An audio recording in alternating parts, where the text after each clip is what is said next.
Hello friends, I'm Dr. Anand from MCV Memorial ENT Trust Hospitals from Pollachi and Coimbatore. We want to share some of our views about rhinology instrumentation to the audience. Thank you for the opportunity given to me. Let me talk about selection of the outpatient instruments, because when you want to start your rhinology practice, first thing is you have to buy the outpatient. So in outpatient in rhinology, to see the nose, first thing you think about a speculum, and the commonest speculum which people buy is this thuricum speculum, and how we use it is one of those favorite undergraduate questions. But I feel this speculum I have not used for quite some time, because this is more discomfort to the patient, and I find the Client speculum is much more friendly. And you should buy a new and a good well-made speculum from a good company, because the patient forms an impression on what you are, how you are, by looking at your OP tools. So always have a good speculum and make sure it doesn't hurt the patient when you introduce. The other thing which you have to bear in mind before setting up a rhinology practice, an outpatient rhinology practice, like we have an outpatient setup in Coimbatore, Pollachi. We also have a small setup we carry for camps. So you need, the first thing is you need a good headlight illumination. Now for a good headlight, can you show that, can you show this? This is a simple headlight which is having its own light source, LED battery light source, which is good enough for your outpatient work. And show me that. Basically, this has its own battery and its illumination, and it really is cheap when compared to the amount of money we used to pay for halogen light sources, etc.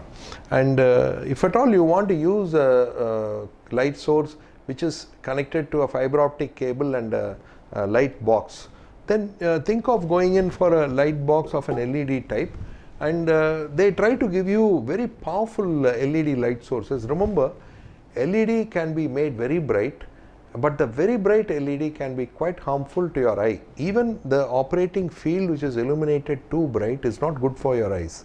So I believe an 80-watt light source like this, a small one, it fits less space on your operating table and it does the job. And I believe the max you need is around 100 watts, and or 80, step down a little bit. So that's what I use, and I believe either a simple and cheap light source like this, which is available for 2,000 or 3,000 rupees, or a box like that which costs some 24, 25 like that. They are all made now in India, or they are getting it from our friends up north from China. I don't know from where, but they are branded as Indian. And I believe this is very important because your light should be most comfortable, and you can buy one or two so that you can always keep a spare if something is not all right. So that's about outpatient as our rhinology is concerned, as far as the instruments, simple instruments. Now let us go to the next point of rhinology, that is your telescopes, the endoscopes which you use. No outpatient examination of patient is complete without doing the endoscopic examination. And in endoscope, we think of two types of endoscopes. Either we think of an imported one or an Indian one. So of course there is always a feeling that the imported is better and so forth. Definitely so, the imported is having its own plus.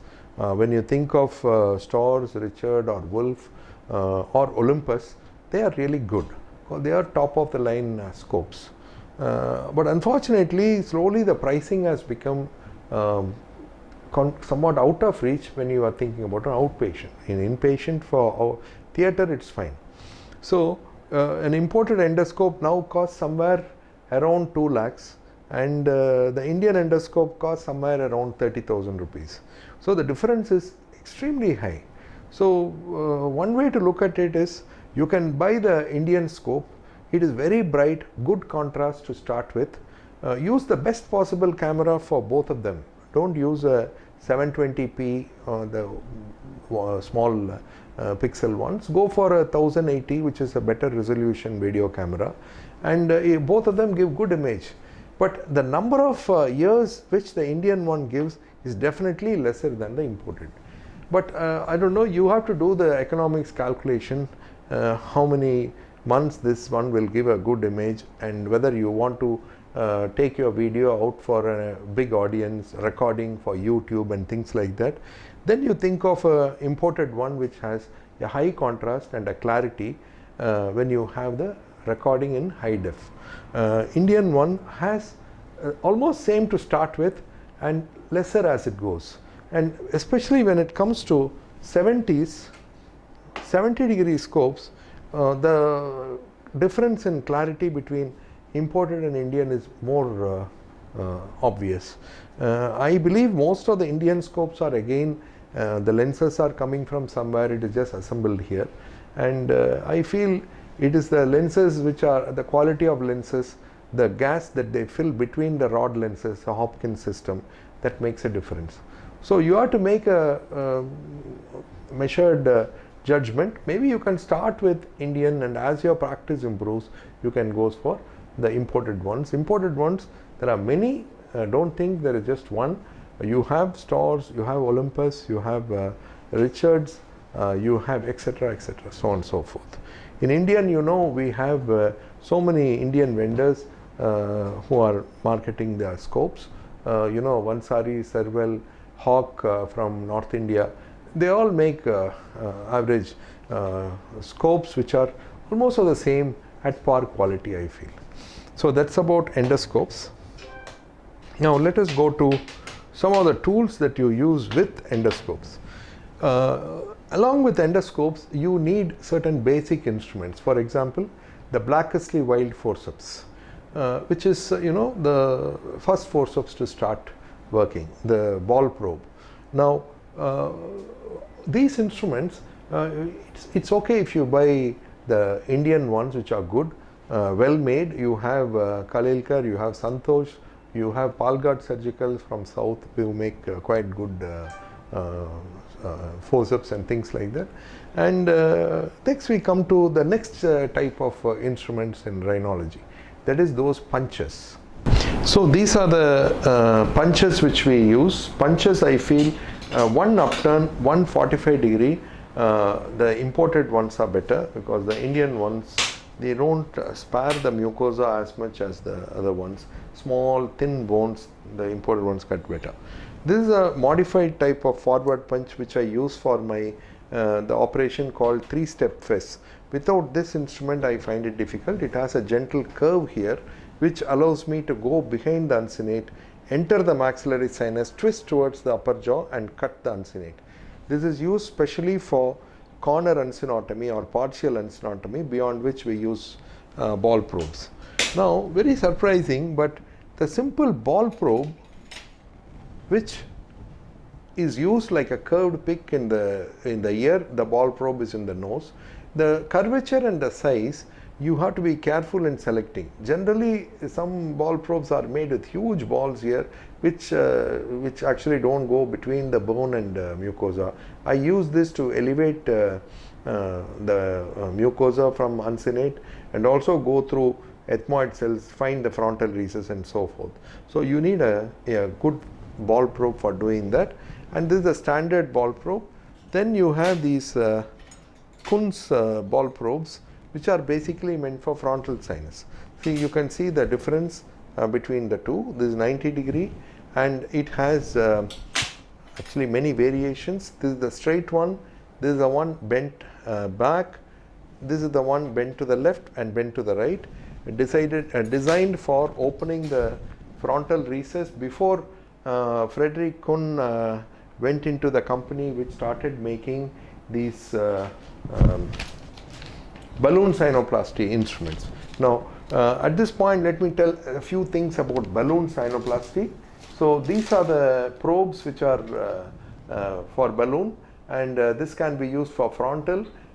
This one is for maxillary and so forth. Now you use them, go there, and you have these, show me the illuminated probe. Yes. So this is a very nice stuff. which they have designed for introduction of these balloons. It was not there before. We have to use feel and put it into frontal recess. Now it is guided, and this light guide is also very useful in endoscopy. It is capable of going through salivary duct and illuminating, so that we can make double approach in a better way. So that's about the balloon sinuplasty. And now we'll come to some simple instruments, then we'll go to more sophisticated. So these are the angled curettes which we use. This is the simplest curette which we use for the ethmoids. So as you go into the fess, you are doing this ethmoid clearance, you use this curette. This is the standard curette which is given in fess sets, very small, but this is also capable of going through a thin cribriform plate or lamina, whereas the bigger curette is more safe. Now we have some modified instruments. These are what we call a J curette, and this is useful for, say, this is the nose, this is a medullary anterostomy. You can pass it like this into the maxillary sinus and use it for cleaning the inferior and anterolateral walls. This is very useful for cleaning the maxillary sinus out of, say, thick secretions or fungal balls, etc.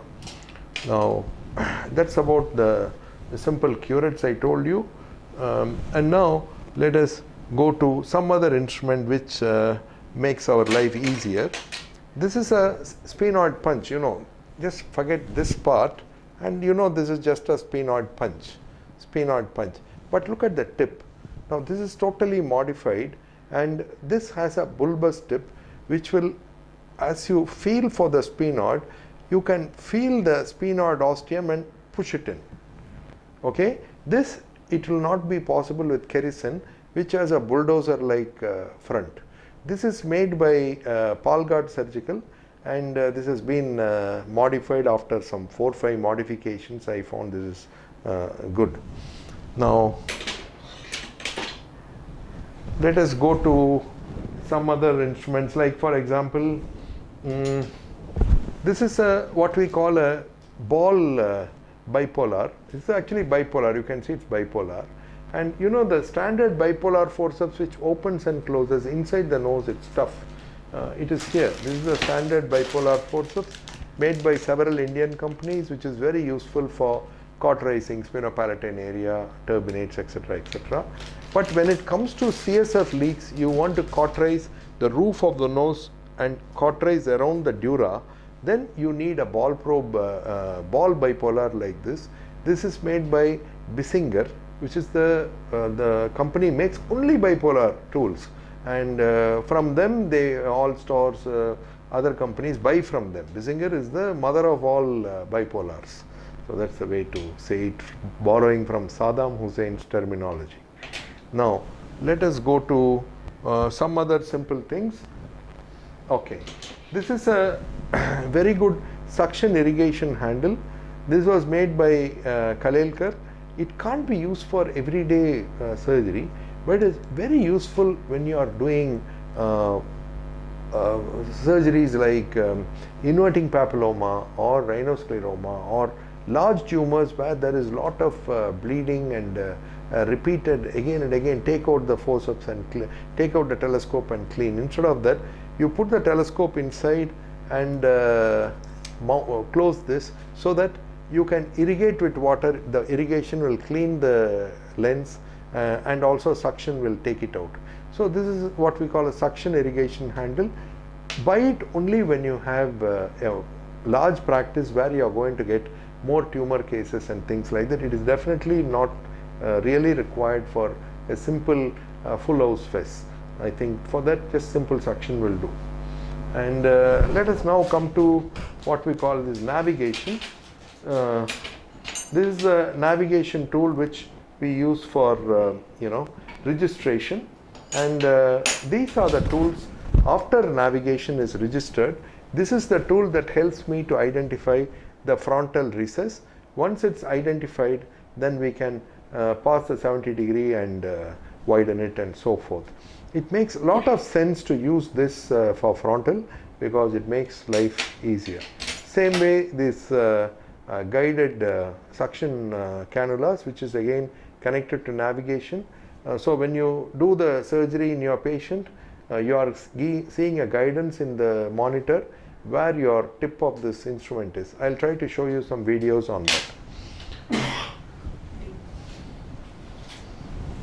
Okay, now these are the other tools which come with debrider, which these are unguided. You see there is no wire coming from here. If you want to use a guided debrider, you need what we call that IP75 model, which we use in one theater, where you get a wire from here and the debrider is used. But most common debrider which you will need is not a guided one. You just need a standard one like this, a real workhorse. I'm so happy with this. I think this is made by Serval, and it gives me good service, and it doesn't stop in between like some of those fancy debriders. Works well. So it accepts other companies' blades, so getting a blade is not a big issue. Now let us see this.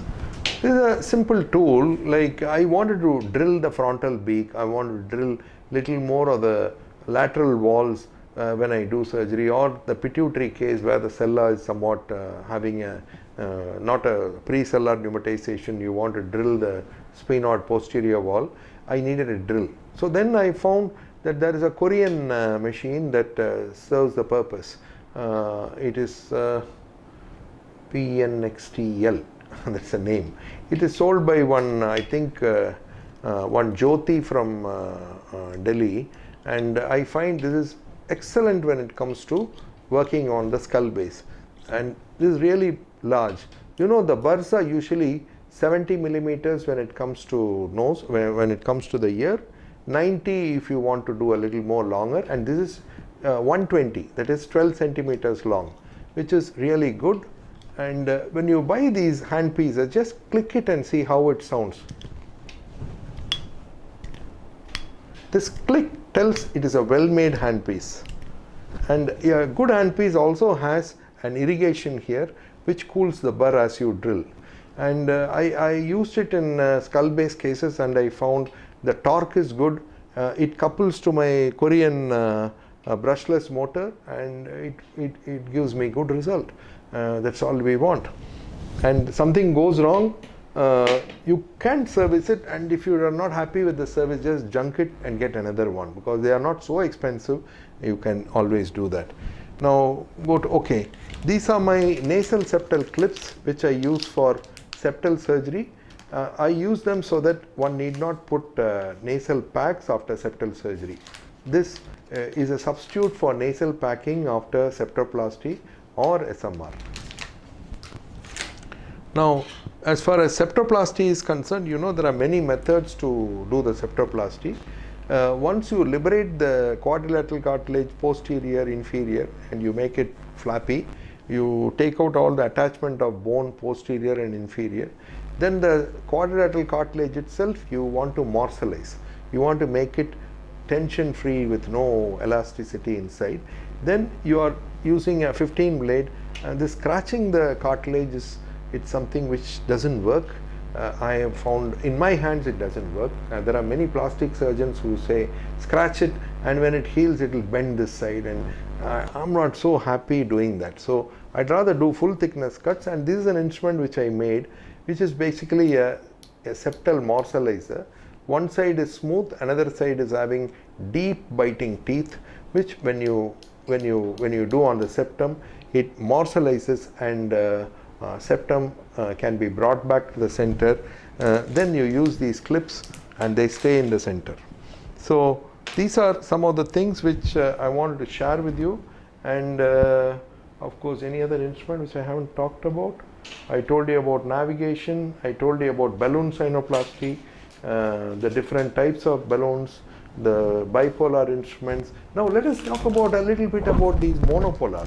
So every theater has a monopolar instrument, a small angle in the tip This one is beautiful for making a flap on the lateral wall. You want to do DCR surgery, this works. You want to do axial flap for exposing the frontal recess, it works well. So monopolar diathermy still has a big role when it comes to raising flaps on the lateral wall. And also if you want to use one of those septal flaps, you can cut 3 sides with this monopolar diathermy. Of course, monopolar suction cauteries, very useful, and also monopolar small tipped instruments for say an anterior ethmoid artery bleed. It sometimes requires the power of a monopolar diathermy. And you know why the monopolar and bipolar, what's the big difference? This is monopolar, this is bipolar. This bipolar has a very thin wire going in the center which goes to one side, and the other one is on the body of the instrument. So the thin wire has to convey all the strength of the current, which it doesn't. So most of the current, it burns the wire. So you use very high power in bipolar, the cable or these instruments will get spoiled. So when you want to stop large bleeders, you go for monopolar with a solid metal inside which can convey a lot of current. You need at least some above 30 watts for this, and these kind of bipolars, I won't go beyond 10 watts or 15 watts, and I use it specifically for CSF, for dura, pituitary before opening the sella and things like that. So I think more or less I covered everything. I think that brings us to the end of the thing. Oh, this is my watch. This I'm not going to use in nose. This is meant for my time. Thank you very much for patient listening. Thank you.